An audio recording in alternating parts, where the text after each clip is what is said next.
Greetings, my fellow lead coders, and today I'll be solving the first LeetCode problem. I mean, it's called TwoSum, and also this LeetCode series is just starting, so I assumed the very first thing should be the very first problem. So, okay, on the left you can see the top companies that has been asked of this question, and also on the right I'll be showing the Python, Java, and JavaScript code, and hopefully C++ code. And also, as you can see, this is an unlocked question, so anyone and in the world can access it, but LeetCode always changes the locked and unlocked depending on the days, and I don't know. So in the future it may be locked, but who knows? For now, it's unlocked.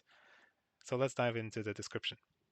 So given an array of integers, return the indices of the two numbers such that they add up to a specific target. So basically, whenever I read LeetCode questions, I just skim over them and then look directly to the example. So let's just do that. So what does it mean? It means that given array of numbers and then a target, you just have to find two numbers that is equal to the target. So basically, if the target is 9, you just have to find two numbers that is 2 and 7. Adds up to 9, and then you have to return the indices. So like 0 and 1. So you have to return 0 and 1. So then next example, let's just try to be clear. So numbers can be duplicate, but also this is a really good question to ask from your interviewer is if it's like if the number can be duplicate or not. And this is actually a really good scenario to ask those questions because it has some difficulty in the problem solving process. So numbers can be duplicate, it doesn't matter. And also you can ask like, oh, what if like you return 2 1 in here, like not in order, it doesn't have to be sorted or non sorted. So 2 1 1 2, same answer, it doesn't matter. And so in this case you just have to find two numbers that adds up to 9, adds up to 10. So you cannot pick the number twice, so you have to have two distinct numbers basically. So in this case, you have to return 1, 2, 3. So it's just return 1 and 2. So okay, I hope that makes sense. You just have to return two indices of two numbers that adds up to the target. Simple as that. Okay, let's dive into the solution. So I always think whenever you're solving interview questions, you have to understand the problem and then just jump into the brute force solution. Just say it out loud, right? How would you solve them? And then your interviewer we will be gladly to hear it, and then you can just mention, oh, brute force would be this, and time complexity is that, space complexity is that. You don't have to solve it on the whiteboard or on the code per se, but it is really good to have that base knowledge, at least like some base point to start. So let's just try to do this in brute force, right? So the way I think of this approach is what happens if you have just, pen and paper and you have to solve this problem. Let's say you don't have 5 numbers, you just say have 100 numbers, right? Then how would you solve it? So in my opinion, now what I would do is just, go through the numbers like this. So let's just pick the first two, right? So the sum is like 2 plus 3 equals 5. Is it 9? Nope. So just jump into the next one. So next would be 2, 11. So 2 plus 11 is equal 13. Is it 9? No. So then jump next. So in this case, 2 plus 7. Is it 9? Yes, it is 9. So this is our solution.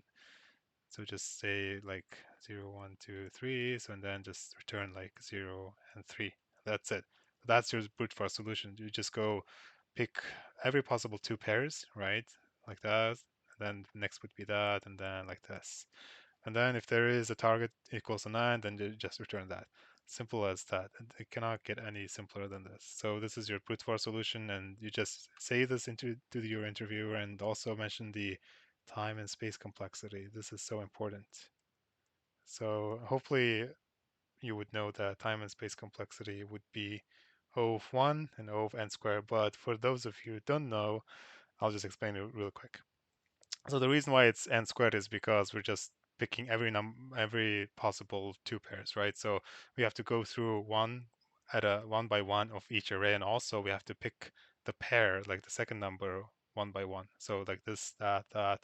So it's just basically picking up the first number n times, and then the rest would be n times. But it's technically like n minus one, and then the next would be n minus one and n minus two. But in computer science world, people don't care about this stuff, and then they just round it up and say, okay, the upper bound is O n squared. No one really cares about this stuff, but okay. So Base point is O(n) squared, and the space is O1, but we can do better than this, and that approach is using hash table. So the usage of hash table would be storing every number along with its indices and then ask, okay, I mean, do we have the complement of that number? Like, let's say if I have 2, what's the complement of that? Complement meaning I'm just asking the difference of the target. So if I'm picking 2, then the complement should be 9 minus 2 equals 7. And then you just ask from the hash map, okay, I have 2, and do I have the complement 7 in the hash map? And then if it is, then yes, okay, you found it, that's great. And then if you have like 3 comes in, and then the complement is what? 6. So 3, no, sorry, I can't do math. So 9 minus 3 is 6. So basically complement is 6. You just ask, okay, from the hash map, do I have 6? Then if yes, then that's great, you found a solution. So basically your hash table solution would look like this. You have value of 2, key of 2, value of 0, and like that 11 would be 2, 7 would be 3, 9 would be 4. So basically my keys would be the numbers, and then the values would be the indices. And then once I have this map stored in a variable, then I'll just go through it again saying, okay, um, the first number is 2, right? So do I have 7? So I'm looking for 7. So yeah, here it is. I found it. And then the value, which means the index, is 3. So I just return 0 and 3. Simple as that. So what's the time complexity of this thing, right? To build up this map, we're iterating through everything, so it's O of n. And also, after we build up the map, we are going through numbers one by one to check if the complement is there or not, right? So that's also an O(n) process. So adding up to this, basically it's 2 of O(n), but nobody cares about the constant, so it's just O of n. Simple as that. And space complexity changes. It becomes O of n also. So this is time. Space would be O of n.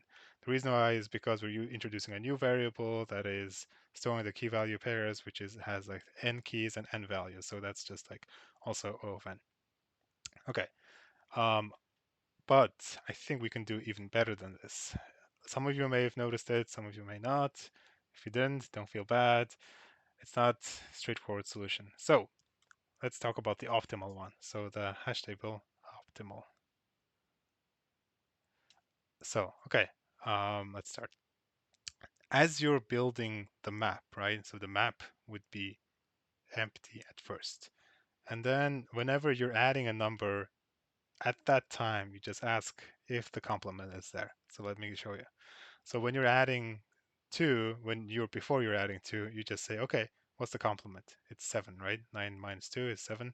Is 7 in the map? If it is, then that's great. Just return it. That's your solution, right? If it's not, just add the 2. Okay, next number comes in. It's 3, right? So 3. Is the complement 6 in the map? It's not. Currently, your map only consists of 2 and 0, right? So it's not. It's okay, then you just add your number. So it becomes that. Next number comes in 11. So complement of 11 is actually minus 2. Is minus 2 in your map? No, then you just add your number. Like that. Okay, next number comes in 7. Is the complement of 7 there? Which means it's 2, right? It is there. Get it from the map, and it's 0. So basically return 3 and 0. That's it. As you're building the map, you're just checking the complement, so that saves you time. It's actually technically, theoretically, it's less than O of n, but I mean, worst case scenario, it's O of n, so we just say it's O of n. Again, the time complexity and space complexity didn't change as in terms of O(n), but in reality, it changes significantly in terms of like milliseconds if you're talking about. Okay, so this hash table, optimal hash table, is same time complexity, same space complexity, but it is much faster. Okay, let's try to implement this on LeetCode and jump straight into it. Okay, here we are on LeetCode, and as you can see, if I scroll to the bottom and then pick 0 to 6 months, you can see all the companies that have been asked, but don't trust these numbers. They are just self-reported numbers. They don't have any backup data like proofs or anything like that, so just take it with a pinch of salt. But it can be a good indication though. Okay, as always, let's start from brute force approach. I'm doing these solutions in Python. I have really good reasons to write interview codes in Python, but if you are like a Java person, C++ person, I have the codes as well for that. You can just check my GitLab repository. But I think I will make a separate video on why you should write Python code in terms of interview, not for your side projects or anything like that. But in interview, Python is a really good language. Okay, let's start.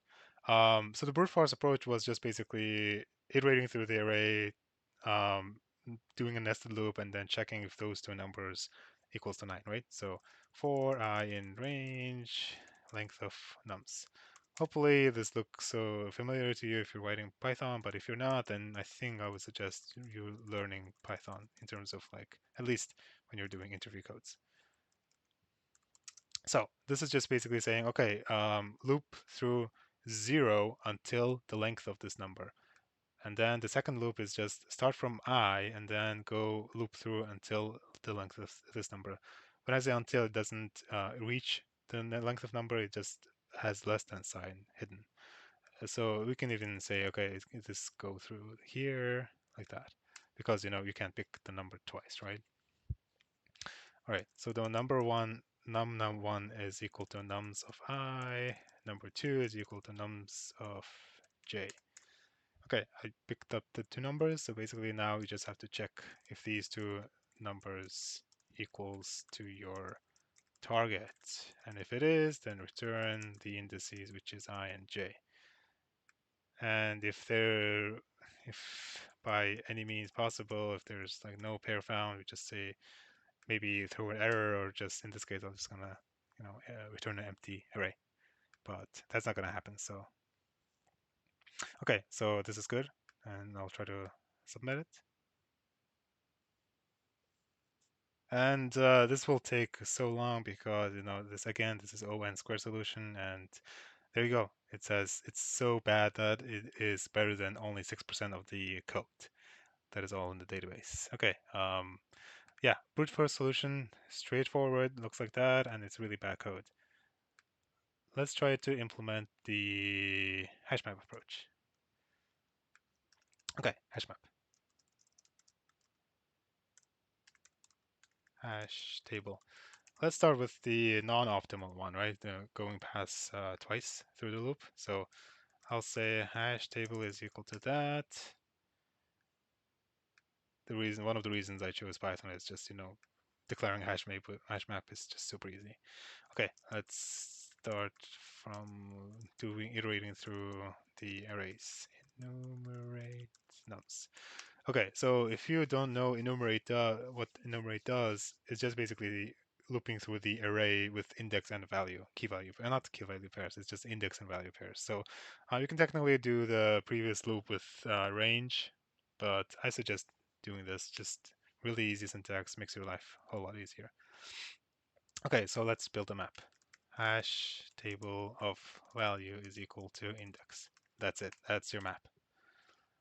Okay, now that you have the map, let's just go through the array again, right? Enumerate nums and calculate the difference. Target minus value. Basically, that's the uh, composite complement number, right? So I just said difference.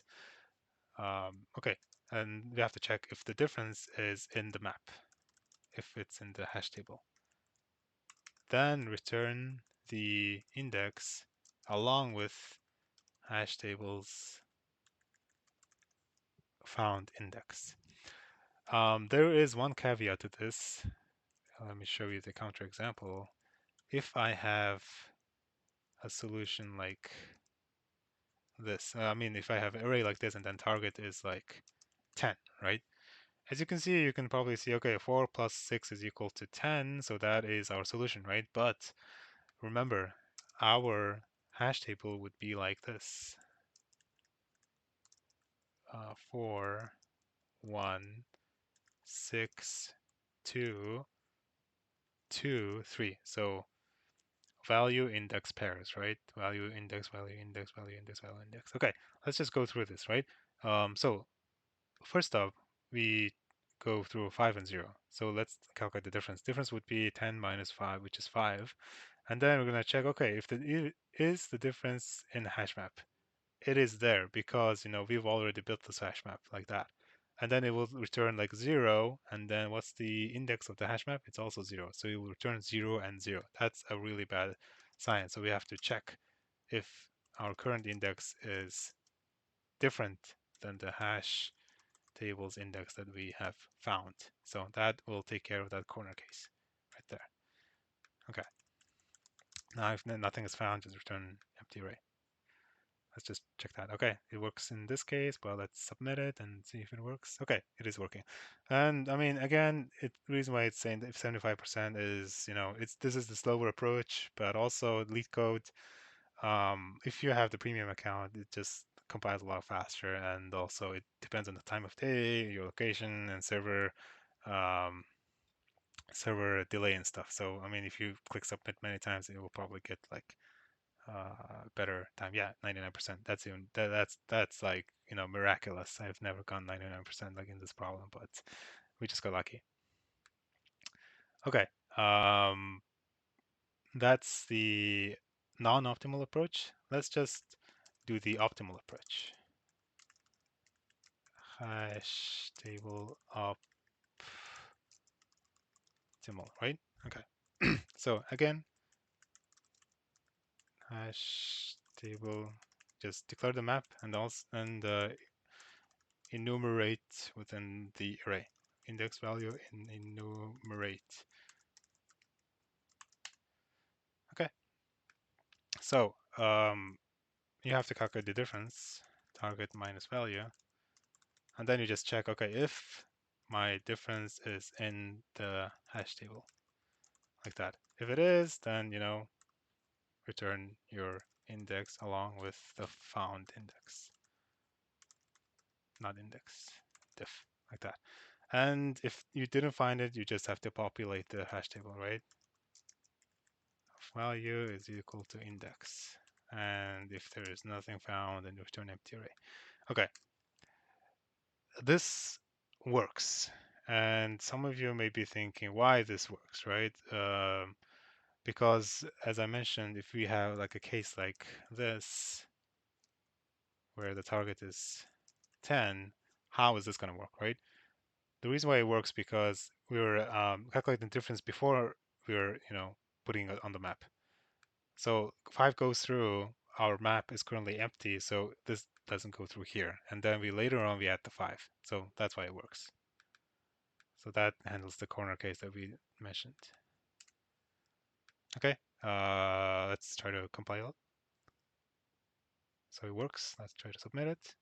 And this is obviously going to be like, oh yeah, I mean, as I expected. So if you click this many times, then you will probably get like, okay, 90%. Getting 90, oh, and this is 56%. Getting 99% is just super lucky. But I mean, in your heart, in my heart, we all know that this solution is the better solution. So let's just try to get the details. So my approach is, I mean, I guess basically every solution is around here. So I mean, don't feel too bad. If you're around here, then you should probably optimize your solution and try to get around here. Okay, that is about it. So thanks again for watching, and if you have any suggestions or any other problems you want me to solve, please feel free to comment below. And if you want more of these kinds of videos and maybe different types of videos, also you can make suggestions. I can do guides and stuff in a lot of things related to computer science and finding jobs and stuff. So yeah, please feel free to make any comments, suggestions, and also subscribe to this channel for more content. Thank you. Bye bye.